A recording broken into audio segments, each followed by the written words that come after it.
Welcome to Behavioral Health Today, a podcast brought to you by the Triad Network. This podcast is designed to share trending topics occurring within the world and our communities and bring them a behavioral and mental health perspective. Welcome to Behavioral Health Today. I'm your host, Peter Fenger, and today my guest is Renee Zukin. Renee is an educator, writer, and mental health advocate with more than 20 years of experience helping others use the written word as a tool for self-transformation and empowerment. She's been featured as a contributing author in the Navigating the Clickety-Clack, How to Live a Peace-Filled Life in a Seemingly Toxic World. And her recently released memoir, Every Day I'm Brave, explores how cultivating resilience, compassion, and courage can free us from fear. Passionate about creating safe spaces for growth and healing, Renee inspires others to find clarity, connection, and bravery in their everyday lives. In our episode today, we'll explore Renee's journey of writing Every Day I'm Brave and how journaling, resilience, and self-compassion can help us move beyond fear and everyday ways we can cultivate courage and connection in our lives. Well, I'm very excited to have Renee with me today. Renee, welcome to our show. Thank you so much. So happy to be here.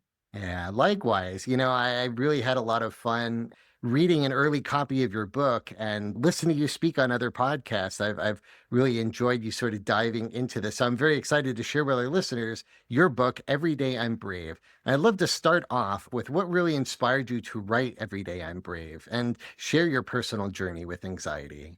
I love this question.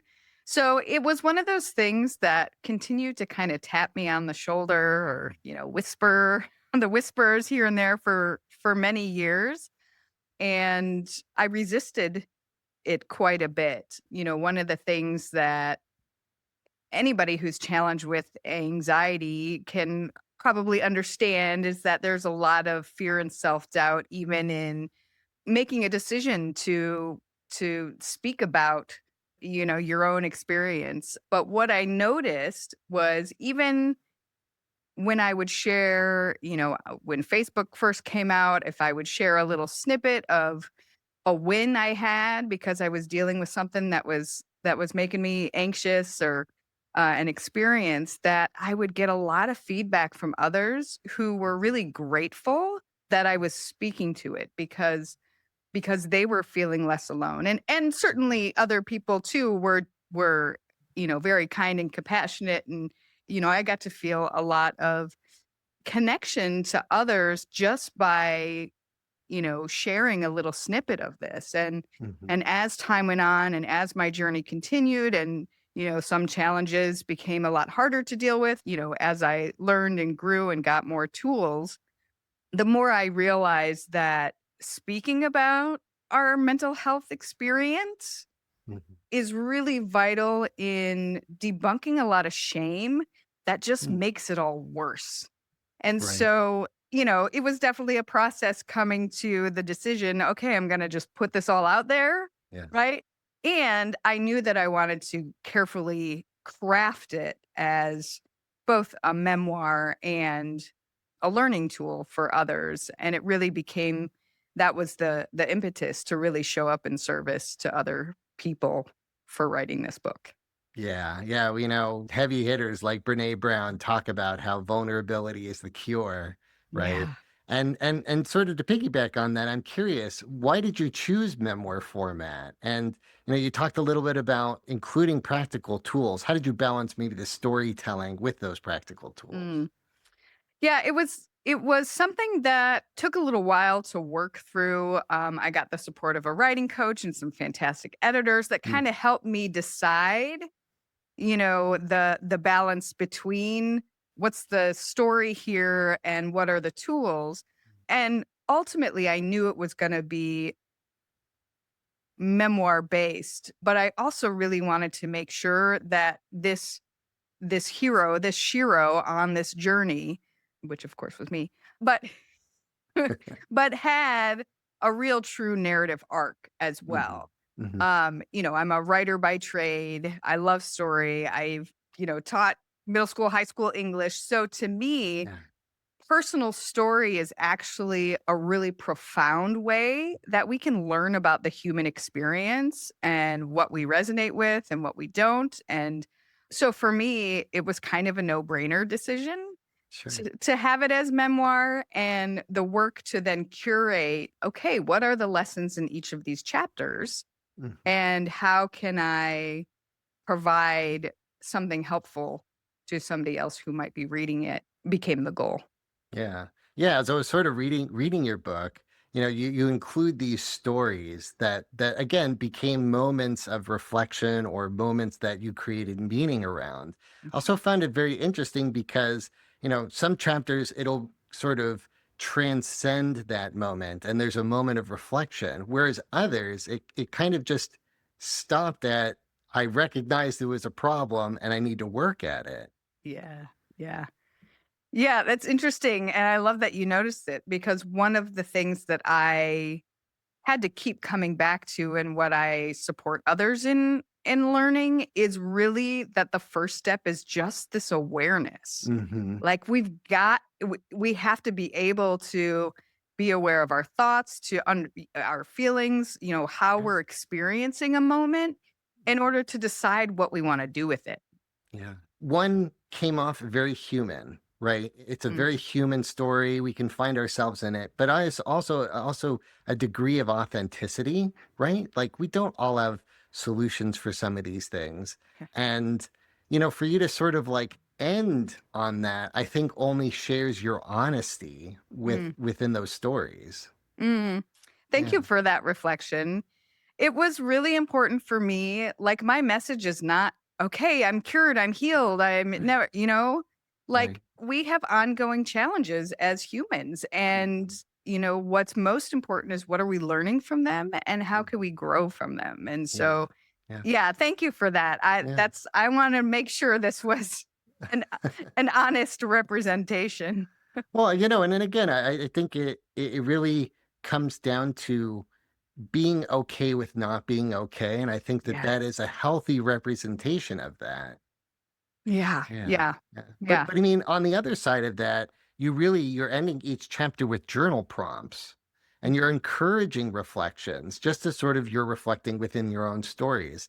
So talk to me about why that was important to invite readers into reflection as they read your stories. I think that it is important, especially for those that may see themselves or even someone they love who maybe has challenges with obsessive compulsive disorder, anxiety, panic, any of these things. And what I've learned is that the reflection piece, whether you do it like along the way or you come back to them after you read the story, because I've heard people doing both now, Right. but for me, it's important that we take that time to reflect so that it can deepen not just the learning from, a bystander. You're not just watching the story unfold like a movie, but to be an active participant Mm, in your own life. mm, If there's one thing that I feel is really important that we know and understand is that we have the power to change what our life experience looks like and feels like. And yeah. we can only do that if we're willing to look at it and look at it Mhm. honestly. Yeah. Yeah. And honestly, like you're asking healthy questions to get folks not just maybe focusing on how they might relate to you in some of the darker points of your stories, but actually like reflecting on how you can craft hope around that. Mm, And you do that in your journey, right? You sort of you're painting these stories and I'm like, wow, geez, she's gone through a lot. But through all of that, you're finding hope on this other side yeah. and you're kind of doing it within community too. You're talking about your relationship with your family, you're talking relationship with your husbands, you're talking about relationship within your therapist. Hmm. And I think that that's kind of an important part of these stories is that, you can do a lot of internal work, but it's sort of the relational work that helps us kind of grow even further. So talk to me a little bit about how you find community as a powerful part of recovery. Mm. I love that. And the relational piece is so important. We can be so in our own heads, and we have these beliefs and thoughts and ideas about how we are in the world, and only when somebody else is reflecting what they see, certainly it's mixed with their own perspective, don't get me wrong. We're not taking that as 100% truth, right? Right. But it gives you an opportunity. So being able to talk about how my different therapists and I work together, and what was working and what wasn't working, and where I Yes. was struggling and where I was getting, reflection back that my own kind of stubbornness and willfulness was only hurting me, right? I wouldn't have understood that unless I had somebody else really showing me in a kind and gentle way, of course. And the same thing is true. I mean, everybody that we meet and we come across, whether it's a short exchange or lifelong bloodlines, they're going to help us see ourselves in the world. And again, with that awareness, we have choice for how we want to show up in the world. Yeah. Yeah. I love that. I love that. Because ultimately, as we sort of like peel away these layers, we start to reveal our true self, Mhm. right? Where Mhm. we're able to sort of realign with, that God creation that we sort of begin with before we get all banged up, right? And it sort of takes us to do eternal work and to see ourselves in other folks and recognize that we can be empowered for change, that we start to cultivate this resilience, right? And I'm really curious about, what does resilience mean to you now that you've sort of like written this book? And I know it's taken some time, Mhm. and you're sort of cultivating it and trying to recognize it in everyday life. How are you defining resilience now? Mm. For me, resilience is the way in which we can keep going, right? We get knocked down, we get back up. And understanding that that really is the way of the world. We're not going to come to anything new and be good at it. We're not going to come to, understanding some complex things without it muddying up the surface first until we can find clarity. And so for me, resilience is really active, and it's choosing to keep going even when it's hard and even when you can't actually see the pathway, Sure. may not have been unfolded yet, but Yes. hopefully you can at least see the very next step. And if we just do that, it builds that resilience, step by step. Yeah. Yeah. One of the reflections that you have in your chapter is you recognize the space that others provide you in order for you to maybe just sort of be who you are, Mhm. right? Mhm. And even taking that to ourselves and recognizing there might not be an answer, reflecting that we can give ourselves space and Yeah. let ourselves sort of come to those answers when they're ready. Yeah. Yeah. Yeah, that timing, right? It's not always in the timing we want, but the Right. clarity does come when we allow for the space. Yeah. Right. Right. We'll be right back after a word from our sponsor. Today's episode is brought to you by Jane, a practice management software and EMR built to support you in the day-to-day work of running your business. If you're a health or wellness practitioner, you already know the care you provide starts well before your patient arrives and extends far beyond the treatment room. Jane is here to support every part of that experience. With online booking, your clients can book at a time that works for them, and with features like waitlist notifications, they'll be able to grab last-minute openings when they pop up. It's an easy way to keep your schedule full while getting your patients the care they need. During your appointment, Jane's AI-powered documentation feature can help you thoroughly take notes so you can stay present with the person in front of you. And after appointments, you can end your time together on a healing note, not a transactional one, by charging the card on file and rebooking before they head out. Personally, when I was looking for a therapist, Jane made the entire experience feel effortless. Booking an appointment was simple, I could choose the practitioner who felt right for me, and all my upcoming sessions were easy to see in one place. Jane even made it possible for me to join my appointments virtually through video calls, which fit perfectly into my schedule. And with built-in messaging, my therapist could check in with me between sessions, helping me stay supported and motivated throughout the week. Jane didn't just help me book an appointment, it helped me show up on time, stay engaged, and keep moving forward between sessions.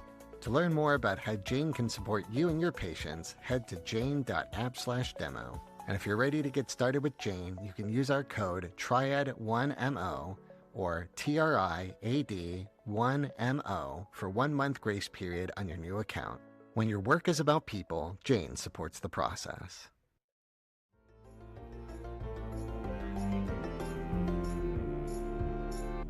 As we sort of talk about resilience and the stories that you're reflecting upon, do you have a favorite story that comes to mind in your book? Mm. I think one of the stories that I love to share about resilience is I I don't remember exactly which chapter it is, but it's pretty close to embracing the tiger. But it's a story about walking. I'm doing this exposure practice of walking these bridges. And when I say bridges, I'm just talking about the second floor of a building that's got a little balcony, maybe a walkway, right? That we're not talking about the Sears Tower Right. here. Eh, but that was something that I couldn't do by myself for many years. And there's a story in the book about how, as I'm practicing one day, I get stuck and I'm stuck on my way to go see my therapist. His office is in the hospital. It's got the skywalk from the parking ramp. Anyway, I'm stuck. I'm late to my appointment. I feel like a complete failure. I'm so embarrassed because I'm standing there in the middle of the walkway. And just the way, ultimately, I walk back to the parking ramp all the way down it, instead of taking stairs or an elevator. I'm literally walking, the spiral down the parking ramp over to the building. Anyway, I get there and I'm just so defeated. And, he encourages me to try again and we go together. And this is why support is so, so vital. And somebody who understands that first you need to do it together and then you can manage it on your own. And by the end, I don't want to give it all away, but but it's a powerful, like, two steps forward, one step back, or one step Mhm. forward, two steps back, right? Sometimes Yes. it's those things. And just understanding that, I think it's a really key example of resilience because I didn't give up. I didn't not go to my appointment. I was willing to try again. Yeah. And I think, again, with that keep going, it's resilience is this willingness to try again or to try a new and different way. Yeah. Yeah. Yeah, it's very interesting. I'm in the middle of watching the new Charlie Sheen Netflix documentary. Oh, And interesting. in there, and again, there's kind of parallels. Again, just in how he's telling stories and creating meaning to it. I kind of found the same connection with yours, right? Your book, and it is very interesting because through everything that he's been through, he still found hope in other things. He's watching a basketball game, and that was his cue that recovery could be possible. You're going through these. I'm reading your book. You're going through it yourself. You're going through it with your therapist. You haven't given up hope. These are connections that I think are just so critical for us to share, that there can be hope that somebody else has gone through it, that you too can go through it as well. Yeah. Yeah, absolutely. Being able to see on the other side of it Yes. or alongside of it, you know. Mhm. And for me too, one of the ways in which I was able to keep that sense of hope of that there is something better, like I just knew that life wasn't supposed to just be suffering. Mhm. And I would try to find joy in the little things. Yeah, I haven't watched the documentary yet, Yeah. but it's in my queue. But I love that you spoke to, him saying, just being in the basketball game gave me, Yes. watching it. And, for me, that was music. It was listening to music, playing music, just finding ways in which small things can bring comfort and joy. Those are actually so much more important than the big things. Mm. Yeah, I love that reframe. When we can mind down, we can bring ourselves back into the present. So much of anxiety is trying to predict the future, and it can be a huge, huge load. But Yeah. when we can start to bring things back into the present, we can start to cultivate, find these levers in which we can sort of pull that allows us to feel joy in the moment, bring us back into the present. Yeah, the rest of it kind of falls away. We can recognize, like, maybe I'm kind of going too far into the future. Let's come back to the present. Mm-hmm. Mm-hmm. Yeah. So I also know resilience can be paired with self-compassion, and you do this within the book as well. Yeah. Can you talk a bit about how those two go together? Mm. Yeah, I think it actually comes back to this conversation about shame. I feel like self-compassion is nearly shame's opposite, right? Mm. And the work of being compassionate with ourselves when things are hard or when it feels impossible to do the thing, that if we are met with more compassion and understanding, it provides more space for making a choice the next time or, in the next moment even. Because I mean, we've all got those inner critic voices, right? And the judgments and the added like, "Oh, I should have been able to do that," right? And going back to that bridge example, "Oh my gosh, I'm so embarrassed," right? Nobody's Yeah, actually looking right. at me. Nobody knows, what, "Oh, I'm such a failure." Like all of those kind of, the critiques, the judgments, the shame about having this fear experience doesn't serve us any good. It doesn't change a darn thing. Mm. And and when I was able to reframe it into, okay, this is, I'm accepting this is what happened in this moment. This is what I had the capacity to do, and I'll try again Yes. another time. Yes. And that's okay. Like even the it's okay, I'm okay. Like it doesn't have to be some Right. big, self-loving mantra, but just the like it's okay. Yeah. The end. Like that's Yeah. it. Yeah. I'm often combating that voice of perfection, right? Mhm. And sometimes we have to recognize that 80% is okay. And it's Right. funny because I do it all the time, in business and in design and in the Right. podcast, right? Like I know that there's going to be another podcast and I'm going to do better, right? But that desire for perfection just can Mhm. get so loud. And Yes. just giving yourself that little bit of grace can be Mm. can be the extra that'll get you to go again. That'll get you to Exactly. show up next week. Yep. And I love how you're able to outline that, in your book and in this example.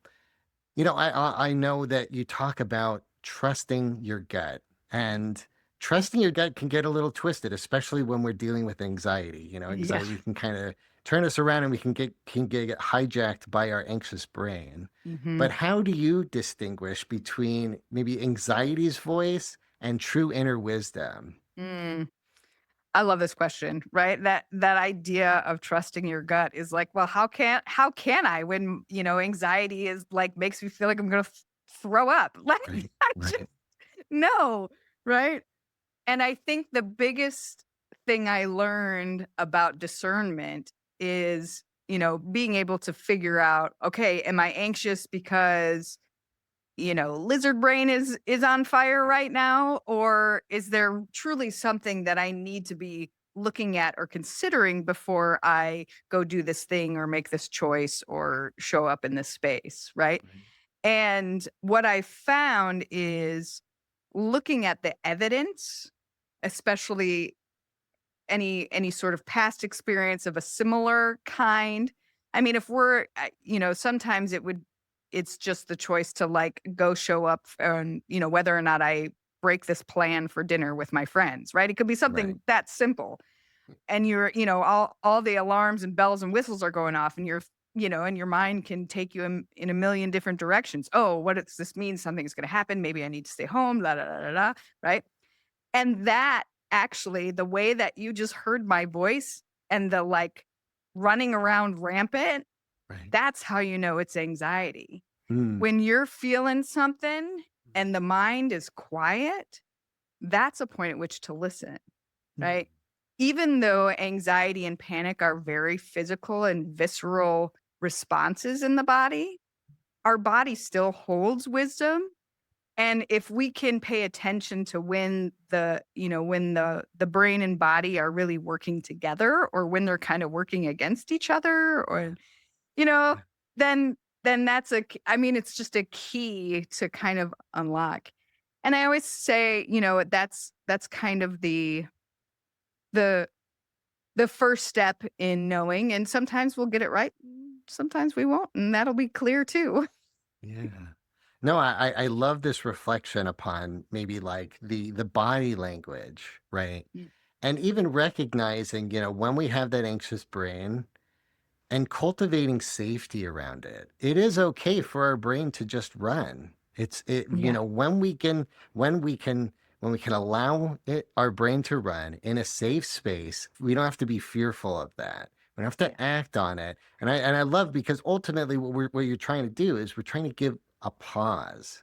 Maybe we don't Mm. have to react immediately. And in those moments, as your brain is sort of running around, us trying to maybe navigate some of those signals, we recognize that after that there's peace, there's Mm. stillness, and listen to that voice, and Yeah. cultivate what that's coming from. Mhm. Mhm. Yeah. Exactly. Yeah, and again, like, I know anxiety really comes from a place of fear. I want Mhm. to ask you, as you sort of, finish the book. I know it took quite some time. You mentioned 3 years. Mm. Yeah. And what is your relationship to fear now? It is one of a daily practice. Mm, What I can say is what has been transformed is the way that I relate to it is much more accepting. mm, I allow it to be present instead of fighting against it, because the fighting against it and wishing I were just different didn't change anything. yeah. So being able to, bring it along with me, but not drive the bus, so to Mm. speak, is has been a game changer in my life. Yeah, I think when we can sort of change our relationship to fear, we can recognize its signals differently, Hmm. right? We can recognize that it can actually do us some help, right? Yeah. We can sort of, if we understand those signals and maybe kind of mull it over a little bit more, we can start to get to what might be underneath, right? Hmm. Or just recognize maybe the healthier side of fear and what it's trying to tell me then.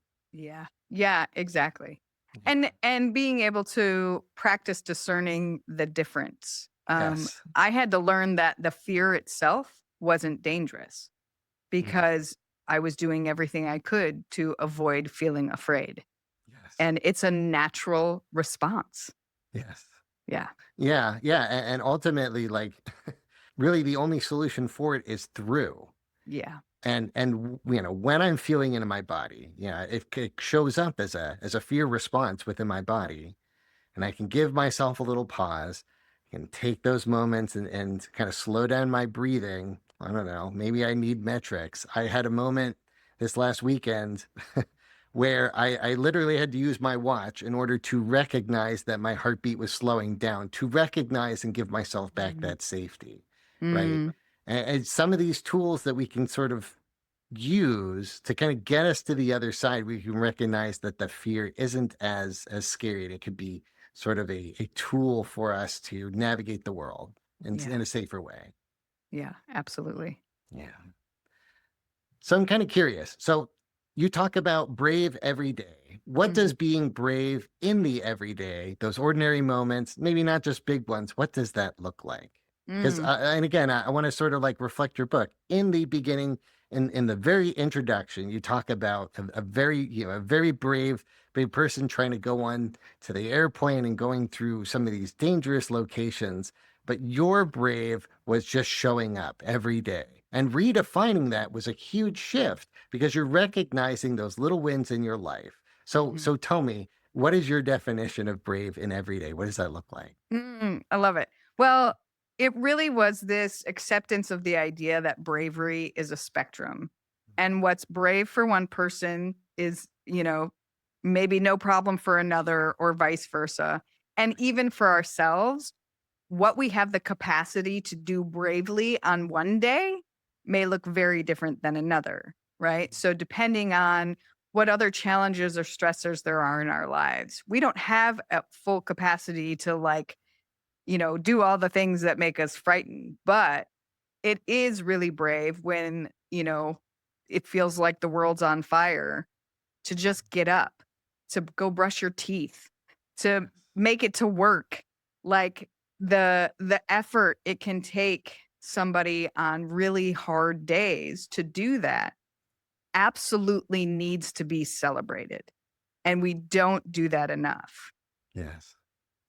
Yeah, yeah. Again, there's just so much shame attached to anxiety and Mhm. our fears that it can really kind of weigh down, the achievements that we do in every day. And I do think that being able to take inventory of the successes and the wins can start to get you to cultivate your thoughts differently. And I think you're doing that within your journal prompts. Mhm. Yeah. You're Yeah. inviting folks to sort of reflect in their lives about some of the wins or some of the ways that, they can talk to themselves differently. Mhm. Mhm.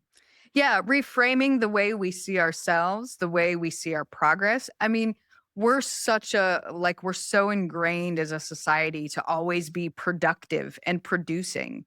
And one of the things that actually produces a lot of that anxiety is not being able to rest or not being able to have the time to reflect and learn. And so, even that, I mean, this is like a brave invitation to, like, pause, just as you were saying. Like, sometimes we just got to pause and breathe, and that's a win. Yeah. What are we producing? We're producing a calmer nervous system. Like, Yeah. Yes, we forget about those moments for ourselves. yeah. Just for ourselves to show up for us. Yes. Yeah. So I'm curious, for the listeners that might feel stuck in fear or overwhelmed right now, what's one piece of encouragement you'd like to share with them? Mm. I just really want people to know that even if you can't see your way through, that there is a way through, and to just trust that things can shift. I mean, everything is temporary and you don't need to change everything in your life. But what is one small, like minuscule step that you can take that will, shift the boat in another direction? Mm. That 1 degree shift that we can take changes our trajectory in the long haul. And so, if in this moment when you're sitting here and you're listening to our voices or you're looking at, the YouTube video, I don't know, and you're thinking, you know, she's full of it. Just know I was there too. And I probably had the same thought. And just trust, if the sun rises every day, we can trust in that process. And the same is true for you. We can rise each day and it's brand new. Every moment is brand new, and we have the power to make another choice in that moment. Yeah, I love that. I love that. When we become intentional and we recognize that we do have the power in ourselves to make changes, and you break it down to just that 1%, all you have to think about is that 1% each day and show up.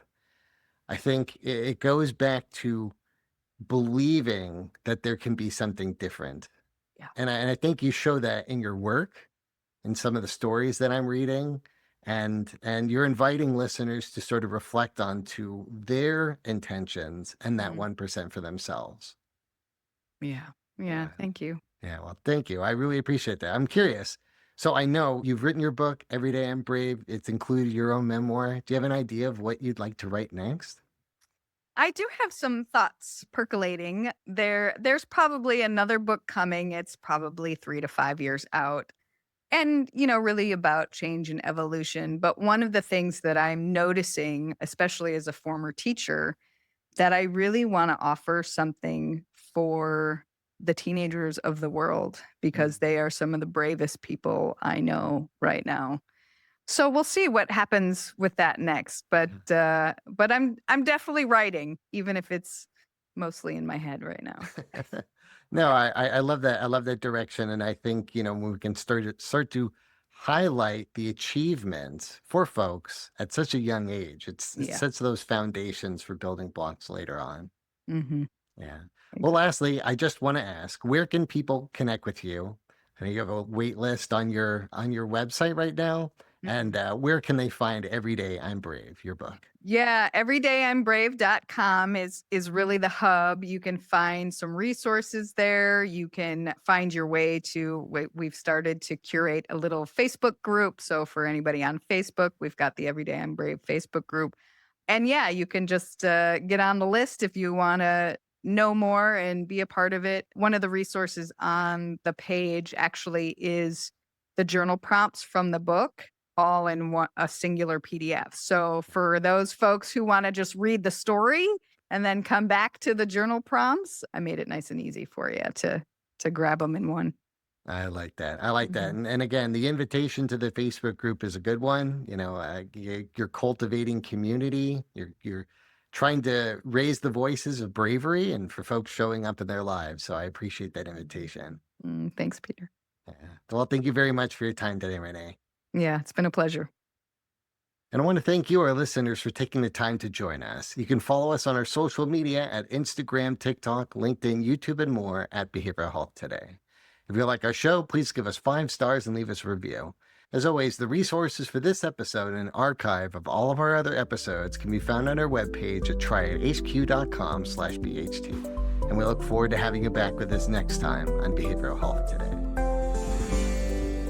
We appreciate all the support from our community, and if you like our show, one of the best ways you can support it is by giving us a 5-star rating and leaving a review. Behavioral Health Today is a podcast part of the Triad Behavioral Health Network, all rights reserved.